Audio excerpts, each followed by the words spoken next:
स्वागत है आपका आज की क्लास में।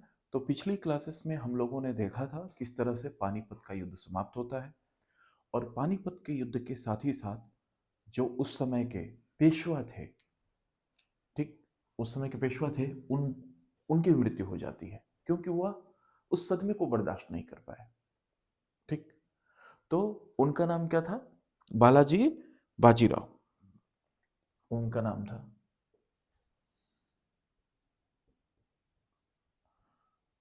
बालाजी बाजीराव। इनको सदमा लग गया क्योंकि मराठे इतने चरम पर थे, और सदमा इसलिए भी लगा कि दो इनके जो मुख्य सेनापति थे वो भी युद्ध में हार गए थे। बाकी मराठे तो पूरी तरह से पराजित हो ही गए। अब देखिएगा, इनका कौन सा बच्चा वहां पर, कौन से बच्चे की मृत्यु हो गई? इनके एक बच्चे थे जिनका नाम था विश्वास राव। विश्वास राव। दूसरे इनके बेटे का नाम था माधवराव। माधवराव प्रथम। और तीसरे बेटे का नाम था नारायण राव।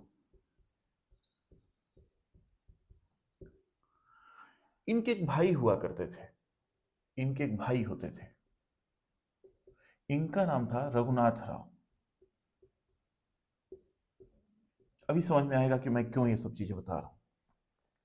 देखिए, 1761 में तो इनकी मृत्यु हो गई। इसका मतलब यह पेशवा अब नहीं रहे। और मैंने बोला था कि अब इस वाले क्लास को बाकी के जो पेशवा रहेंगे वो एक ही क्लास में बता दूंगा, क्योंकि इसमें कुछ बहुत ज्यादा इंपॉर्टेंट नहीं है, तो बहुत ज्यादा लंबा खींचने का कोई मतलब नहीं है। इनकी मृत्यु हो गई थी पानीपत के युद्ध में।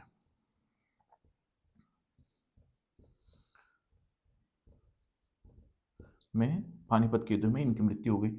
इनकी मृत्यु के बाद ये भी, इनकी मृत्यु हो गई, ये भी समाप्त हो गए। अब ये हुआ कि अब कौन बने? तो तुरंत बने फिर ये माधवराव प्रथम 1761 में। और 1761 से 1772 तक यह रहे माधवराव प्रथम। इनके बारे में ऐसा कहा जाता है कि चूंकि इनकी मृत्यु के बाद से इनका सपोर्ट किया इनके चाचा जी ने शुरुआत में, लेकिन बाद में इनको लगने लगा, इनके चाचा जी को, रघुनाथ राव जी को, कि हम पेशवा बने, यह उस लायक नहीं है।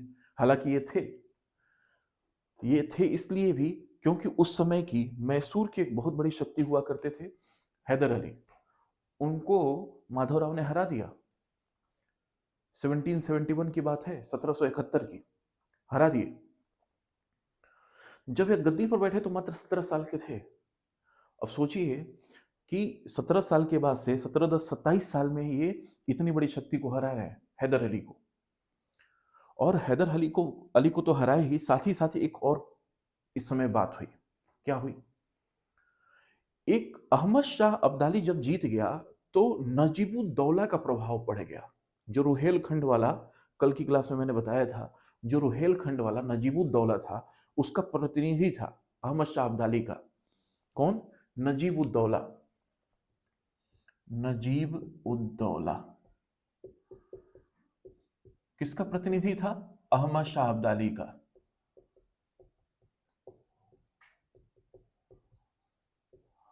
अब चूंकि अहमद शाह अब्दाली का प्रतिनिधि था, अब इसका प्रभुत्व बढ़ गया।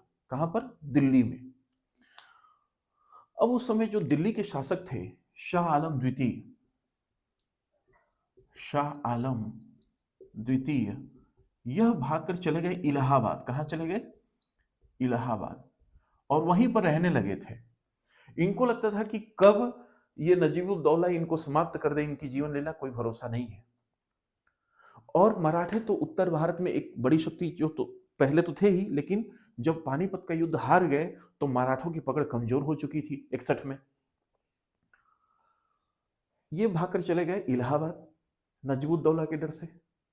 अब सोचिए कि 1771 में माधवराव सिंधिया, महाजी सिंधिया, महादजी सिंधिया क्या किए? वो भी मराठे थे।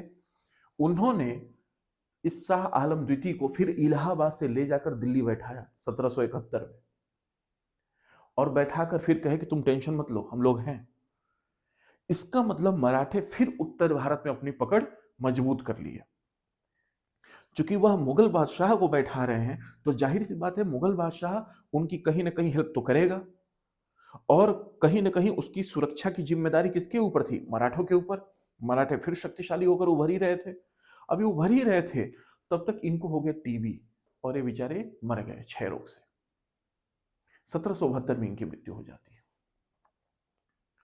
अब इनकी मृत्यु के बाद इनके तीसरे लड़के नारायण राव बने। यह 1 साल ही रहे थे, 1772 से 1773 तक 1 साल ही रहे। क्यों? क्योंकि रघुनाथ राव चाहते थे कि वो बने, मतलब इन लोग के चाचा चाहते थे कि ये बने, है? और ये लोग कहते थे कि नहीं, आप नहीं, हम लोग बनेंगे। मराठे सरदार भी इनके सपोर्ट में थे, बालाजी बाजीराव के वंशजों के सपोर्ट में थे, मतलब इनके पुत्रों के सपोर्ट में थे। ये बहुत छोटे ही थे। अब रघुनाथ राव सोचे कि ये तो यही सब बनते रह जाएंगे। रघुनाथ राव ने इनको मार डाला, नारायण राव को, और मारकर भाग गए। ये मारकर इनको मार डाले, मारकर भाग गए। भागेगा कोई कहां पर? अब बताइए, यहां से भागकर कहां गए होंगे? जाहिर सी बात है कि मराठों के से कोई ज्यादा प्रभावशाली होगा उसी के पास तो जाएंगे, क्योंकि उस समय मुगल बादशाह भी इतने ज्यादा प्रभावशाली नहीं थे। और उस समय 1765 में जब इलाहाबाद की संधि हुई, तो मराठों की का पावर थोड़ा बढ़ गया, मराठों का पावर बढ़ गया था। रघुनाथ राव अंग्रेजों का पावर बढ़ गया था। रघुनाथ राव भागकर अंग्रेजों के पास चले गए, सूरत, और वहां पर जाकर शरण ले लिए। अंग्रेज इसी मौके की तलाश कर रहे थे कि कोई मराठे हमारी तरफ आए, और चले गए रघुनाथ राव। अब इसके बाद से नारायण राव के एक पुत्र हुए। नारायण राव के इनके भी एक पुत्र हुए। पुत्र कब हुए? जब ये मर गए इसके बाद इनके पुत्र हुए।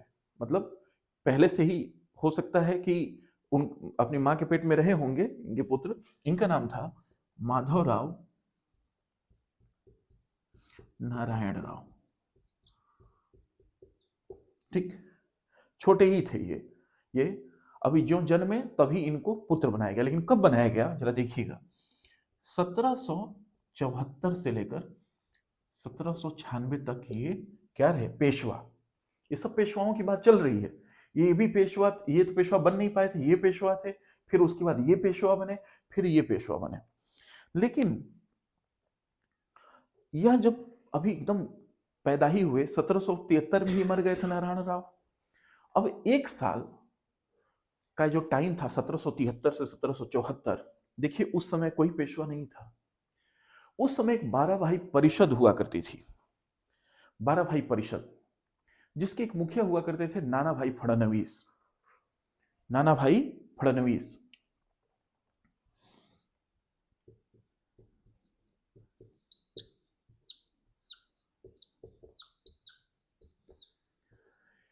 इनको मराठों का मैकियावेली भी कहा जाता है, मराठों का मैकियावेली, नाना भाई फडणवीस को। क्योंकि ये तो बहुत नवजात थे, बच्चे थे, तो इनकी अब क्या ही चलेगी, जब कुछ समझ ही नहीं है, बेचारे भी बड़े होंगे तब तो चलेगी। अब इनकी पकड़ बनते गई, और इनकी पकड़ कब तक रही? 1800 तक। सन 1800 तक इनकी पकड़ रही, नाना भाई फडणवीस की। अंत में, अच्छा इसी समय इनको भी ढूंढा जा रहा है, रघुनाथ राव को, कि कहां गए, है ना। इनके खिलाफ बकायदे मजिस्ट्रेट ने, वहां के मजिस्ट्रेट ने लुकआउट नोटिस जारी कर दिया कि भाई देखो, जहां भी पकड़े जाए इनको तुरंत यहां पर लाया जाए। अब यह भागकर कहां गए हैं? अंग्रेजों के पास। यहीं से अब जब हम लोग अगली जब क्लास पढ़ेंगे, तो उसमें हम लोग देखेंगे किस तरह से मराठा और अंग्रेज का प्रथम युद्ध होता है। क्यों होता है? क्योंकि सूरत की संधि कर लिए कौन? रघुनाथ राव। किससे किए? अंग्रेजों से। तो वो तो हम लोग आगे देखेंगे। अब इसके बाद से क्या हुआ, नाना भाई फडणवीस क्या हुआ, इनका कंट्रोल हो गया पूरा मराठा क्षेत्रों पर।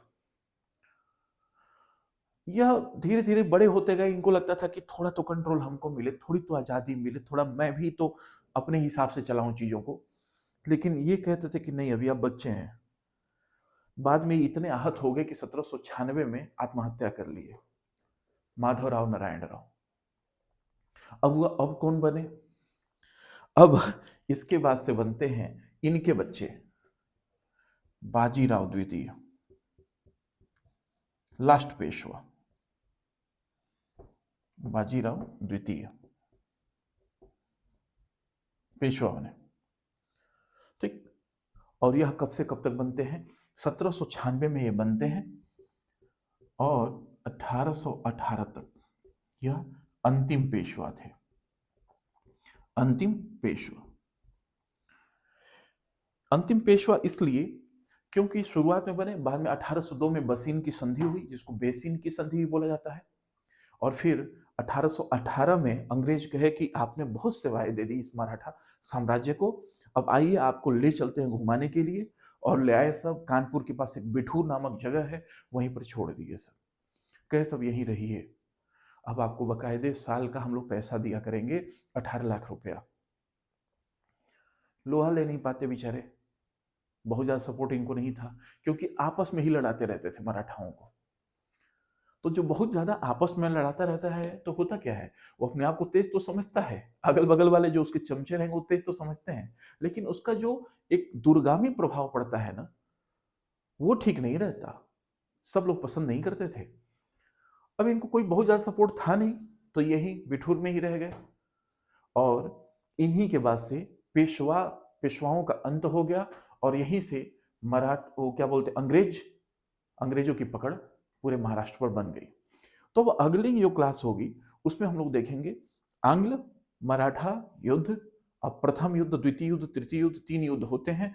कितना कवर हो पाता है उस हिसाब से, या तो एक क्लास हो पाएगा तो एक क्लास में ही समाप्त करेंगे, थोड़ा शॉर्ट में रखेंगे, और अगर लगा कि उसमें ज्यादा जरूरत अगर आप लोग को पड़ेगी तो फिर हम लोग 2 क्लास भी बनाएंगे, और फिर यहीं से अगले 1 से 2 क्लास में मैक्सिमम आपका मराठा समाप्त हो जाएगा। तो आज के लिए इतना ही। ठीक है, अब इससे संबंधित यदि कोई भी क्वेश्चन हो, या कहीं कुछ ऐसा है कि बहुत ज्यादा नाम समझ में नहीं आ रहे हो, तो देखिए पढ़ना तो पड़ेगा ही।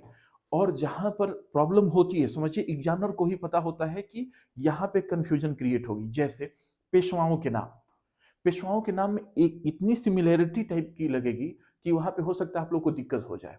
तो एग्जामिनर को भी ये बात पता है, वही पूछेगा जहां पे दिक्कत होती है, क्योंकि लोग सोचते हैं बाकी पढ़ लेंगे छोड़ देंगे। अरे 1 से 2 बार करेंगे तो याद हो जाएगा, उससे ज्यादा जरूरत नहीं पड़ेगी। तो इसलिए मैंने इनको पूरा डिस्क्राइब करके हर एक चीजों को बताया था, ताकि एक लिंक बनता चला जाए, और लिंक बनता चला जाएगा तो याद करने में समस्या नहीं होगी। तो थोड़ा बहुत अगर 1 से 2 बार यदि आप वीडियोस को देख लेते हैं तो सारी चीजें याद भी हो जाएंगी। बैकग्राउंड मैंने बता ही दिया। अब इससे संबंधित आने वाले जितने भी प्रश्न होंगे यहाँ तक कवर हो जाएंगे। अब आगे की क्लासेस में हम लोग देखेंगे आंग्लो मराठा युद्ध। तो आज के लिए इतना ही। Thank you so much.